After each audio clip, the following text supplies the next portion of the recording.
Hello everyone. तो आज हम पढ़ने जा रहे हैं viceroys, duration and important achievements. यानी कि 1857 के बाद जो है सत्ता ब्रिटिश क्राउन के हाथ में आ गई, तो तब से उन्होंने इंडिया के लिए वॉइस रॉयज अपॉइंट करना चालू किया। तो अभी 4 साल 5 साल 6 साल ऐसे अलग अलग फेजेस के ऊपर अलग अलग वॉइस रॉयज इंडिया में आए, और उनका ड्यूरेशन क्या था और उनका जो टेन्योर था उसके अंदर उनके अचीवमेंट्स क्या थे, ये अब हम पढ़ने जा रहे हैं।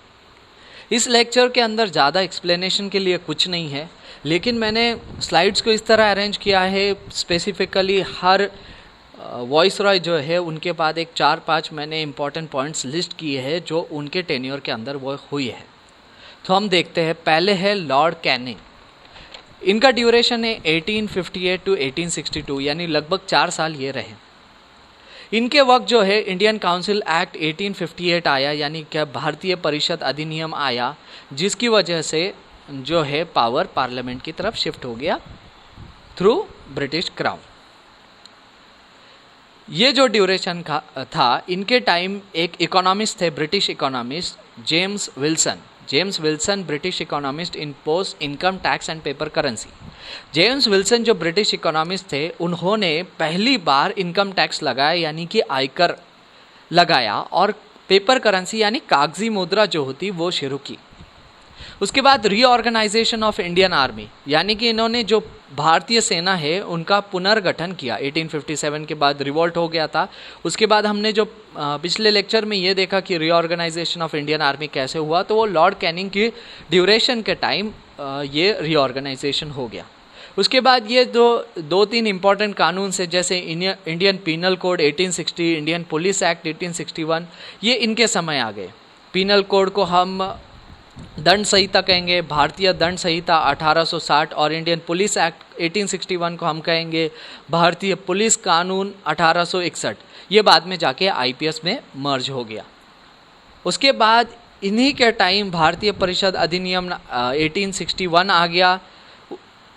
उस कानून के अंदर गवर्नर जनरल की जो काउंसिल थी उसको बढ़ा दिया गया, और एक बहुत महत्वपूर्ण ऑर्गेनाइजेशन जो विभाग बना वो है आर्कोलॉजिकल सर्वे ऑफ इंडिया 1861, यानी कि भारतीय पुरातत्व विभाग 1861 की नींव इस टाइम डाली गई। नेक्स्ट जो वाइसरॉय है वो है सर जॉन लॉरेंस, 1864 टू 1879। इनका काफ़ी लंबा टेन्योर था। इनके टाइम जो एंग्लो भूटान वॉर था 1865, यानी कि ब्रिटिश भूटान युद्ध जो था 1865, ये इनके टाइम हुआ। उसके बाद ओडिशा फेमिन, यानी कि ओडिशा का जो अकाल पड़ा था 1866 के अंदर, वो भी इनके समय में पड़ा। उसके बाद राजपुताना फेमिन जो था, यानी कि राजपुताना अकाल जो था 1869 के अंदर, 1869 के अंदर, वो भी सर जॉन लॉरेंस के वक्त हुआ।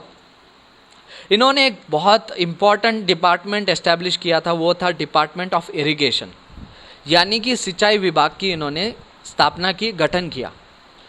उसके बाद जो है स्थानीय प्रशासन है, लोकल बॉडी एडमिनिस्ट्रेशन जो है, इसकी भी शुरुआत इन्होंने की। ये काफ़ी इम्पॉर्टेंट अचीवमेंट्स थे इनके वक्त। Creation of imperial forest service, यानी कि इंपीरियल वन सेवा भी इन्होंने 1867 के अंदर स्टार्ट की, और ये नाव इसे आईएफएस कहा जाता है, इंडियन फॉरेस्ट सर्विसेज। ये इंडिया के टॉप 5 सर्विसेज में आती है, इंडियन फॉरेस्ट सर्विस। इसके बाद है निकोबार द्वीप का जो अधिग्रहण हुआ 1869 के अंदर, जो निकोबार आइलैंड थे उनको भी एनेक्स कर दिया गया। नेक्स्ट जो वॉइसरॉय है वो है लॉर्ड मेयो। लॉर्ड मेयो जो है 1869 से 72 रहे, यानी कि लगभग सिर्फ 3 साल रहे। तो ये 3 अचीवमेंट्स हैं इनके अंदर। जो है डिपार्टमेंट ऑफ एग्रीकल्चर था, लॉर्ड जॉन लॉरेंस ने जो था वो सिंचाई विभाग किया था, इरिगेशन, और इन्होंने जो है वो एग्रीकल्चर विभाग किया, यानी कि कृषि विभाग इन्होंने एस्टैब्लिश किया। उसके बाद इनके समय में इंडियन काउंसिल एक्ट 1870 आया, यानी कि भारतीय परिषद अधिनियम 1870 आया, जिसके अंदर जो रियासतें थे, प्रोविंसेस थे, उनको पुलिस के लिए, एजुकेशन के लिए, रोड के लिए ब्रिटिश सरकार ने पैसा दिया। अब इतना बड़ा देश सुचारू रूप से जो चलाना जो है वो बहुत मुश्किल हो रहा था, इसीलिए प्रोविंसेस को फंड डिस्ट्रीब्यूट किया गया ताकि वो पुलिस, एजुकेशन और रोड्स के अंदर ज़्यादा से ज़्यादा खर्च कर सके। और उसके बाद रेल, रोड और कैनल्स का जो एक्सटेंशन हुआ, विस्तार हुआ, सड़कें, रेल और नहरों का। नेक्स्ट जो वाइसरॉय है वो है लॉर्ड नॉर्थब्रुक। इनका टेन्योर 4 साल का था, 1872 से 1876। इनके समय में 3 मेजर अचीवमेंट्स थे। गायकवाड़ जो थे बड़ौदा के, उनको है शासन से हटा दिया गया, शासक गायकवाड़ को हटा दिया गया। भारतीय परिषद अधिनियम 1874 यानी कि 1874, इंडियन काउंसिल एक्ट, भारतीय परिषद अधिनियम आया। बिहार फेमिन जो था, बिहार का अकाल 1873 में पड़ा, यानी कि 1873 के अंदर बिहार का अकाल आया। और बर्मा जो है, बर्मा भी अब ब्रिटिश इंडिया के अंदर आ गया था, तो राइस जो था वो इंपोर्ट बर्मा से बढ़ गया। पहली टाइम जो है, पहले वक्त के लिए राइस भारत में इंपोर्ट किया गया बर्मा के ज़रिए। नेक्स्ट जो वाइसरॉय थे वो थे लॉर्ड लिटन। 1876 से 1880 यानी कि 4 साल इनका शासन रहा। इनके वक्त द्वितीय एंग्लो अफगान वॉर हुआ, यानी कि ब्रिटिश अफगान का जो दूसरा युद्ध था इनके समय हुआ। More heads of spreading given to provinces, यानी कि पिछले जो लॉर्ड मेयो के टाइम जो थे वो शिक्षा के लिए, रेल के लिए जो फंड्स दिया गया था, अब उसका विस्तार हो गया था और अलग अलग हेड्स के अंदर अलग अलग नए मत बनाए गए थे। मत के अंदर, अलग अलग मत के अंदर उनको खर्च के लिए और पैसा दिया गया रियासतों को। Baluchistan established as chief commissioner province. Baluchistan जो है वो पाकिस्तान और अफगानिस्तान के बीच में जो एरिया पड़ता है वो बलूचिस्तान है। बलूचिस्तान को चीफ कमिश्नरशिप से स्थापित किया गया। उसके बाद queen Victoria proclaimed empress of India 1877। Queen Victoria जो थी वो भारत की महारानी घोषित कर दी गई 1877 के अंदर। अब ये क्यों किया गया? उस वक्त क्या होता था कि फ्रांस, ब्रिटेन के अलावा जो है फ्रांस है, बाकी यूरोपियन नेशंस है, वो भी इंडिया में घुसने की कोशिश कर रहे थे। तो क्वीन विक्टोरिया ने अपने आप को एम्प्रेस घोषित करके ये संदेश दिया कि इस लैंड की एम्प्रेस मैं हूँ। उसके बाद जो है ग्रेट फेमिन जो है, भीषण सूखा है 1876 टू 78 के अंदर हुआ, जिसके अंदर लगभग 50 लाख लोगों की मौत हो गई, यानी 5 मिलियन पीपल डेड। भारतीय वन अधिनियम आया, इंडियन फॉरेस्ट एक्ट 1878 के अंदर। और उसके बाद the repressive vernacular press act 1878 आ गया, यानी कि दमनकारी भाषाई पत्रकारिता कानून जो है 1878 के अंदर आ गया। इसके अंदर क्या था कि जो प्रेस थी वो भारत में यूरोपियंस ही लाए थे, लेकिन इस प्रेस का सुचारू इस्तेमाल जो है, अच्छी तरह से इस्तेमाल जो है इंडियन फ्रीडम फाइटर्स ने किया। राजा राम मोहन राय हो गए, उसके बाद लाला लजपत राय हो गए, इन्होंने, लोकमान्य तिलक हो गई, इन्होंने जो है इसका, प्रेस का बहुत अच्छे से इस्तेमाल किया ताकि भारत के लोगों को भारत के प्रति जागरूक किया जा सके। तो ये 1878 के अंदर कानून आ गया और ये राइट्स उनसे छीन लिए गए। लेकिन बाद में 1882 के अंदर इसका बहुत विरोध हुआ 3-4 साल, और 1882 के अंदर यह कानून वापस लिया गया।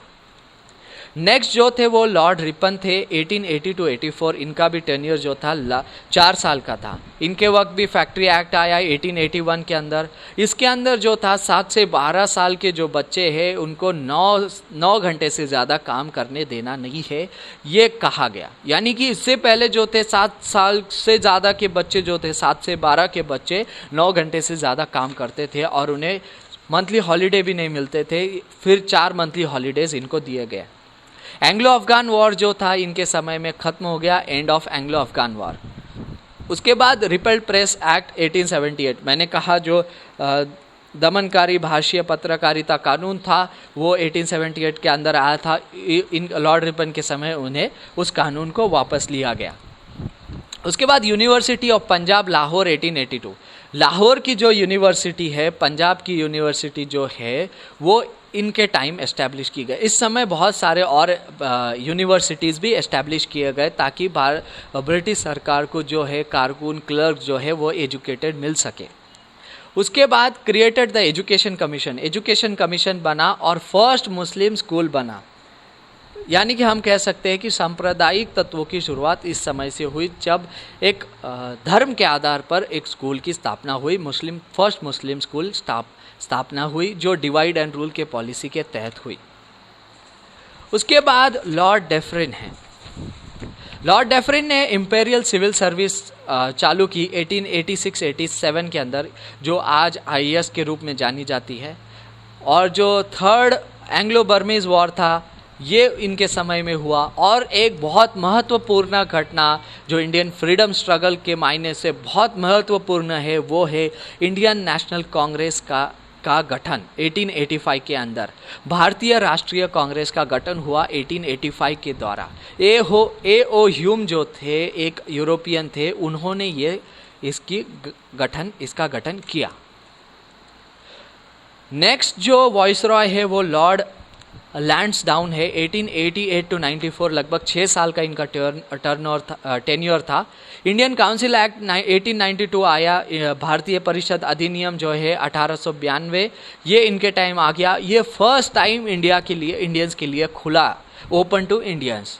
इंपेरियल लेजिस्लेटिव काउंसिल के अंदर जो इंपेरियल विधायी परिषद है इसके अंदर पहली बार इंडियंस को मौका मिला। जो Durand line established between India and Afghanistan border, Durand line जो थी वो भारत सीमा पर जो लाइन थी अफगान और भारत के बीच में बनाई गई। उसके बाद इंडियन प्रिजन एक्ट आया, यानी कि भारतीय कारागार कानून 1894 के अंदर आया, 94 के अंदर आया। उसके बाद रुपए का अनुमूल्यन हुआ, यानी कि रुपए गिरा, रुपीज़ फॉल 1873 और 93। ये जो 20 साल का टेन्योर था इसके अंदर जो सिल्वर करेंसी डिप्रिसिएशन की वजह से रुपीज़ भी गिरने लगा।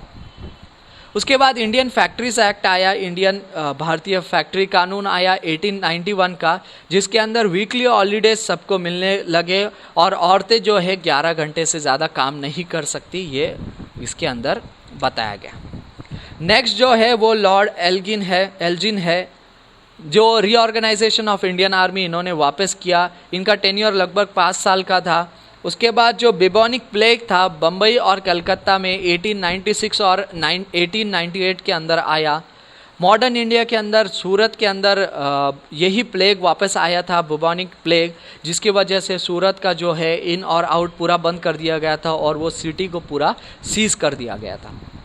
उसके बाद जो है फेमाइन इन बुंदेलखंड जो है, मतलब बुंदेलखंड के अंदर अकाल पड़ा और एस्टैब्लिश प्रोविंशियल लेजिस्लेटिव असेंबली, यानी कि रियासतों की विधायी परिषद का भी गठन इनके समय हुआ। नेक्स्ट जो है बहुत इम्पॉर्टेंट है, यह जो है वॉइसरॉय लॉर्ड कर्जन 1899 टू 1905, लगभग 6 साल का टेन्योर है इनका, पर इनके वक्त बहुत सारी इंपॉर्टेंट घटनाएं घड़ी। सबसे मेन जो था वो है पार्टीशन ऑफ बंगाल, यानी बंगाल का विभाजन जो है बंगाल का इन लॉर्ड कर्जन के वक्त हुआ। उसके बाद क्रिएशन ऑफ NWFP यानी नॉर्थ वेस्ट फ्रंटियर प्रोविंस, यानी कि उत्तर पूर्वी सीमांत प्रदेश। अब NWFP के एक गांधीयन थे, उत्तर पूर्वी सीमांत गांधी जी से कहा गया था, सीमांत गांधी जी ने कहा गया था, उनका नाम था खान अब्दुल गफ्फार खान। ये इंपॉर्टेंट पॉइंट है, याद रखना है, इसका एक क्वेश्चन बन सकता है। इसके बाद फर्स्ट सेंसस जो था इंडिया का वो 1905 के अंदर आया। उसके हिसाब से ब्रिटिश इंडिया के अंदर 232 मिलियन ब्रिटिश इंडियंस रहते थे, यानी कि टोटल पॉपुलेशन जो था वो था 29.4 करोड़ यानी 294 मिलियन। उसके अंदर 23.2 करोड़ जो है वो ब्रिटिश इंडियंस रहते थे और 6 करोड़ लगभग जो है वो प्रिंसली स्टेट्स के अंदर रहते थे। अगर हम इसको हिंदू मुस्लिम के हिसाब से डिवाइड करेंगे तो लगभग 20 करोड़ लोग जो थे वो हिंदू थे और 6 करोड़ लोग थे वो मुस्लिम्स थे। अब मुस्लिम्स की आबादी इसमें ज़्यादा क्यों दिख रही है कि उस वक्त बांग्लादेश और पाकिस्तान भी इसके अंदर था और 1,70,000 जो थे लगभग वो यूरोपियंस थे। फाइनेंशियल रिफॉर्म्स एक्ट 1899 के अंदर आया, यानी कि आर्थिक सुधार कानून 1899 आया। इसके अंदर गोल्ड फंड जो है वो भी क्रिएट किया गया।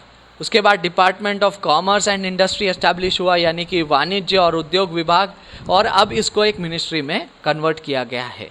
क्वीन विक्टोरिया जो थी, इनका निधन हो गया और उनके याद में जो है विक्टोरिया मेमोरियल हॉल भी बनाया गया कलकत्ता के अंदर।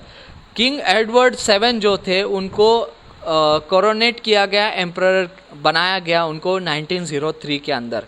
और फिर उसके बाद कृषि बैंकिंग, एग्री बैंकिंग की शुरुआत भी हो गई।